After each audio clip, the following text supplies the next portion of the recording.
Setelah ditetapkan sebagai tersangka kasus pornografi, Firza Hussein masih tetap harus menjalani pemeriksaan di Mapolda Metro Jaya. Penyidik akan kembali meminta keterangan Firza sebagai tersangka hari ini. Meski statusnya telah dinaikkan menjadi tersangka, polisi belum tentu akan menahan Firza. Menurut Kabid Humas Polda Metro Jaya, Kombes Argo Yuwono, penahanan Firza tergantung dari pertimbangan penyidik. Polda Metro Jaya menetapkan Firza Hussein sebagai tersangka dalam kasus konten pornografi pada percakapan WhatsApp yang diduga melibatkan dirinya dan pimpinan FPI Rizik Syihab. Berdasarkan pemeriksaan ahli telematika, percakapan yang diduga antara Firza dan Rizik itu adalah asli. Firza dijerat undang-undang pornografi dengan ancaman hukuman di atas 5 tahun penjara. Polda Metro Jaya menerima laporan terkait dugaan penyebaran percakapan berkonten pornografi yang mengatasnamakan Rizik Syihab dan Firza Hussein. Laporan itu awalnya dari beredar screenshot percakapan bermuatan pornografi yang diduga antara Rizik Syihab dengan seorang wanita yang diduga sebagai Firza. Screenshot itu beredar dan menjadi viral sejak akhir Januari lalu. Firza Hussein pernah dipanggil dalam kasus itu, namun dirinya berhalangan hadir karena sakit. Sejauh ini polisi sudah memeriksa lebih dari 20 saksi, termasuk saksi ahli dalam kasus konten bermuatan pornografi yang diduga melibatkan Rizik Syihab itu. Kasus dugaan pornografi yang melibatkan Rizik Syihab dan Firza memasuki babak baru. Firza Hussein sebagai pengirim konten resmi ditetapkan sebagai tersangka. Sementara Rizik Syihab masih berstatus sebagai saksi. Lalu apakah penerima konten bisa dijerat hukum yang sama? Kita akan berbincang dengan ahli pidana dari Universitas Indonesia Eva Ajani Zulfa. Undang-Undang Nomor 44 Tahun 2008 tentang pornografi yang menarik untuk dipertanyakan. Baik, Mbak Eva. Mbak Eva, yang menarik adalah mengenai tadi penetapan Undang-Undang pornografi yang menjerat Firza sendiri. Lalu yang menarik adalah di sini memang apakah seandainya misalkan gini ya, Mbak, seseorang melakukan chatting dengan pihak lain, kemudian memang ada berkonten sesuatu yang bersifat pornografi, tetapi itu adalah ranah pribadi, lalu tiba-tiba tersebarlah di semua sosial media ataupun secara viral. Lalu apakah ini memang bisa menjadikan pelaku tersebut sebagai tersangka dan terjerat undang-undang pornografi? Kalau kita merujuk kepada undang-undang pornografi, khususnya pasal 4 ya, di sana dikatakan ada beberapa perbuatan yang sebetulnya menjadi alternatif. Salah satunya adalah membuat, memproduksi dan seterusnya dan seterusnya. Yang sering menjadi permasalahan adalah apakah dengan membuat satu ya katakanlah satu benda atau membuat satu tayangan yang berbau pornografi, dalam konteks ini kita bisa katakan bahwa sudah masuk ke dalam undang-undang ini. Secara normatif ya barangkali membuat sesuatu yang isinya adalah berbau pornografi. Tetapi dalam konteks hukum pidana memang kita harus pahami ada ranah privat dan ada ranah publik.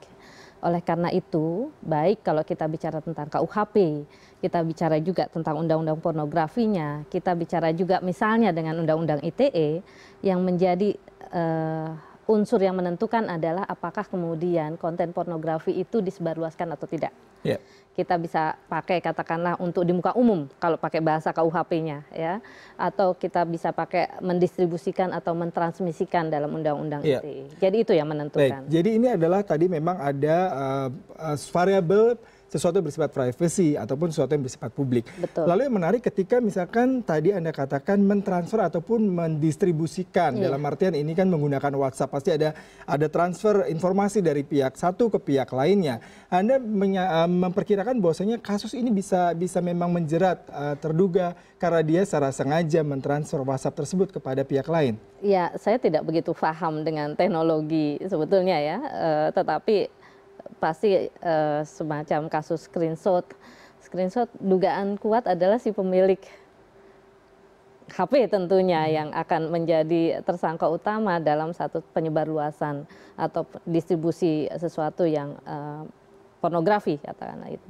Tetapi kita harus paham yang sebagai pelaku yang ditunjuk oleh undang-undang dalam konteks pornografi sebetulnya bukan aktor atau artis, dia bisa saja menjadi orang yang turut serta di dalam konten pornografi itu. Tetapi pelaku utamanya adalah orang yang menyebarluaskan itu.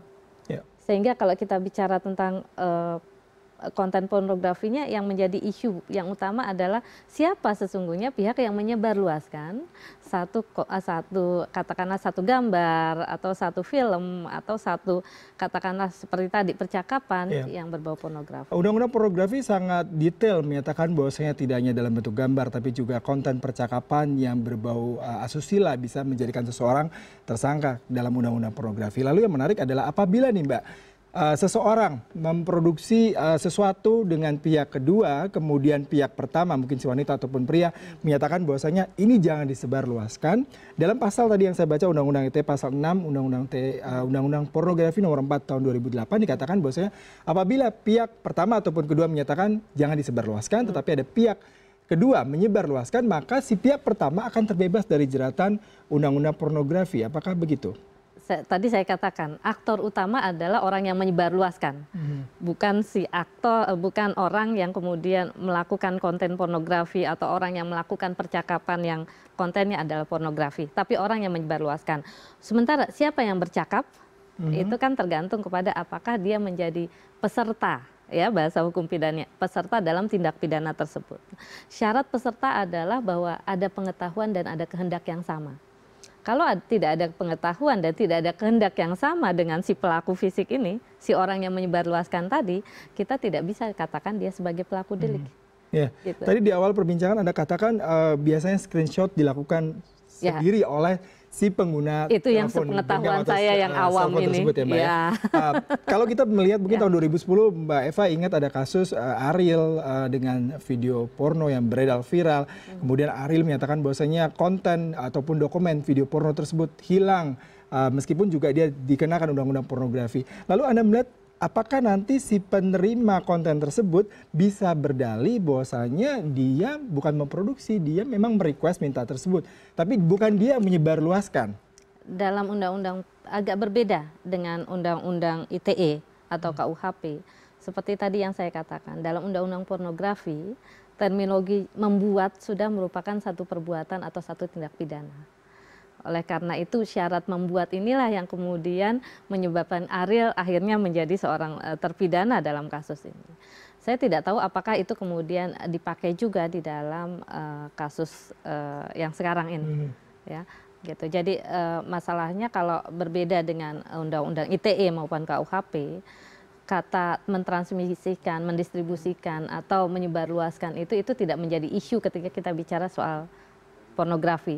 Tetapi dalam undang-undang pornografi, perbuatan membuat satu konten yang isinya pornografi sudah dianggap sebagai satu tindak pidana. Oke, baik. Gitu. Kalau tadi Anda katakan ada pasal berlapis ataupun ada undang-undang, tidak hanya undang-undang pornografi, tapi juga undang-undang ITE yang akan menjerat terduga penyebar maupun pembuat konten tersebut. Lalu Anda melihat antara dua undang-undang ini yang paling sangat relevan mungkin ketika Anda coba melihat, menganalisa sesaat seperti apa ini? Ya, kalau dalam hukum pidana, ini yang kita sebut sebagai Endatsamenloop atau satu perbuatan yang melanggar beberapa ketentuan undang-undang. Mana yang dipergunakan, rujukannya sebetulnya ada di pasal 63 ayat 1 KUHP yang menjadi lebih khusus. Nah, kekhususannya yang mana dalam konteks ini tentunya kata pornografi atau unsur pornografi ada di dalam undang-undang pornografi, ada juga di dalam undang-undang ITE. Tetapi yang menjadi lebih khusus dari undang-undang ITE adalah sarananya.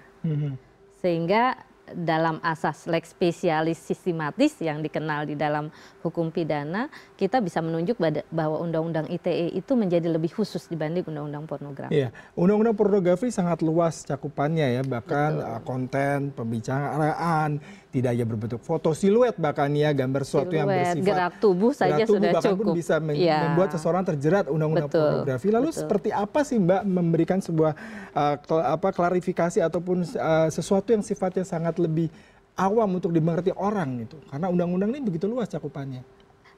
Dalam konteks ini selalu kita bicara yang mana yang lebih khusus. Kita bicara soal materi perkaranya sebetulnya, ya, dibanding dengan KUHP yang umum sifatnya. Ya, menyebarluaskan pornografi, katakanlah pasal 282. Kemudian undang-undang pornografi dari namanya saja sudah lebih khusus. Ya, undang-undang pornografi meskipun perbuatannya diatur dengan banyak dan rinci sekali di sana. Tetapi alatnya diatur dalam undang-undang ITE. Oleh karena itu kita bisa mengatakan pornografi yang dimaksud dalam KUHP dan undang-undang pornografi diatur dalam undang-undang ITE. Ketika dua undang-undang yang lain tidak membicarakan tentang alat, tetapi undang-undang ITE bicara tentang bahwa itu dilakukan dengan sarana teknologi, maka kita pakai undang-undang ITE. Itu patokannya untuk mengatakan ini lebih khusus. Gitu. Tapi lalu ke depannya nanti apabila memang ada pasal berlapis, berarti ada dua undang-undang pornografi dan ITE, maka yang dikedepankan dulu adalah undang-undang ITE dalam pengusutan kasus ini. Betul. Yang menarik ini tadi ada dua pihak. Pihak pertama yang salah satu pihak yang lain melakukan permintaan terhadap pihak kedua untuk mengirimkan konten berbau pornografi. Jadi asumsinya pihak yang meminta tersebut bisa juga dijerat? Bisa. Tadi saya katakan dalam tindak pidana bisa dilakukan oleh beberapa orang, beberapa pihak. Sepanjang tadi saya katakan ada pengetahuan bersama bahwa ini adalah satu perbuatan yang namanya tindak pidana. Dan ada kehendak bersama dari para pihak-pihak itu yang mengikat mereka untuk sama-sama bertanggung jawab. Yeah. Kemudian tadi Anda sempat kita berbincang sebelumnya, kalau undang-undang pornografi hukumannya maksimal bisa 12 tahun, sementara undang-undang ITE jauh lebih rendah. Apakah memungkinkan nanti justru malah hanya dijerat dengan undang-undang ITE dibandingkan undang-undang pornografinya untuk Saya kira sangat mungkin, karena tadi saya merujuk kepada ketentuan di dalam pasal 63 ayat 2 KUHP. Yang dikatakan di sana adalah yang lebih khusus. Ya, yang lebih khusus itulah yang kemudian dijerat. Kita tidak bicara soal maksimal pidana mana yang lebih ringan, mana yang lebih berat, tetapi yang lebih khusus. Ya. Tetapi kita bisa saja merujuk misalnya, ya ada argumentasi lain. Ini kan sama-sama khusus, gitu. Kalau sama-sama khusus, mestinya yang dipakai yang mana? Yang sama-sama khusus, hakim bisa saja merujuk kepada pasal 63 ayat 1 KUHP yang terberat. Dari dua undang-undang ini. Nah, dua argumentasi itu sebenarnya sama-sama sahih, sama-sama sah. Kita tinggal lihat argumentasi dari para penegak hukum aja untuk mengedepankan yang lex specialis systematis atau dalam konteks yang lebih berat. Gitu. Mbak Eva, kalau tadi kita sempat bicara bahwasanya memang ada permintaan dari pihak kedua mengenai pengiriman konten tersebut. Berarti ini merupakan landasan hukum yang kuat bagi pihak kepolisian untuk menjemput Pasha Rizik terkait dengan konten pornografi ini karena dia salah satu yang meminta konten tersebut. Iya, kalau kita bicara ada pengetahuan bersama, ada kehendak bersama tadi ya, artinya ada ketentuan di dalam turut serta melakukan tindak pidana, maka dua-duanya kualifikasinya atau semuanya pihak, bisa lebih dari dua sebetulnya, pihak-pihak itu sama-sama sebagai pelaku dalam konteks hukum pidana. Gitu. Kalau di tahun 2010 kasusnya Ariel mungkin juga dengan pasangannya waktu itu, pasangannya tidak mendapatkan hukuman penjara, hanya menjadi saksi. Lalu apakah kondisi seperti ini masih bisa berlaku sama?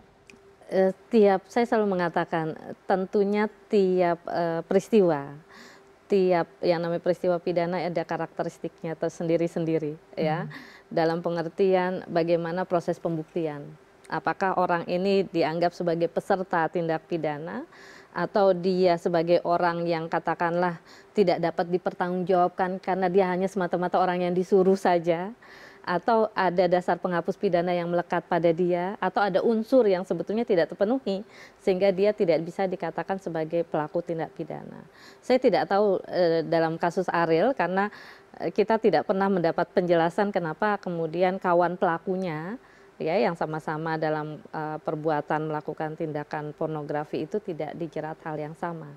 Kita tidak bisa menduga-duga itu. Ya. Saat ini memang Rizik Syihab masih ditetapkan sebagai saksi terhadap kasus ini. Lalu Anda melihat dengan penjemputan paksa tersebut merupakan salah satu langkah yang ideal dari pihak kepolisian untuk mengungkap kasus ini secara lebih gamblang?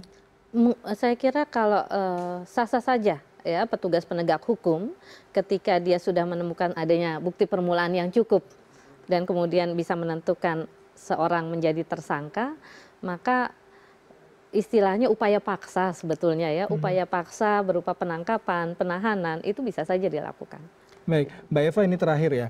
Apakah undang-undang pornografi selalu dibarengi dengan undang-undang ITE mengingat sekarang kan teknologi merupakan salah satu media dalam penyebaran maupun dalam memperbanyak informasi berkonten pornografi?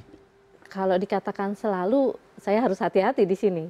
Saya kira tidak selalu, ya. Meskipun kita tidak bisa mengelak bahwa tren sekarang orang lebih mengedepankan teknologi di dalam kehidupan sehari-hari, mulai dari pesan makanan sampai kemudian pergi kemanapun gitu ya, kita melalui teknologi informasi.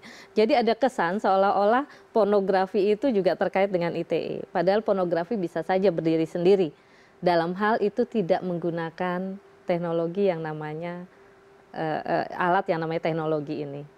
Jadi kalau orang memasang poster di tengah pasar atau kemudian ada berita di dalam surat kabar yang isinya adalah konten pornografi, kita tidak selalu menyadarkan pada Undang-Undang ITE.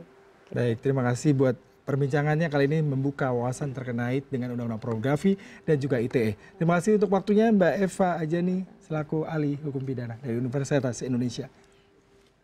Dan sesaat lagi CNN Indonesia Newsday akan kembali dengan informasi bagaimana jadinya jika ada sebuah mesin jual otomatis yang menawarkan mobil-mobil mewah layaknya minuman kaleng. Tetaplah bersama kami.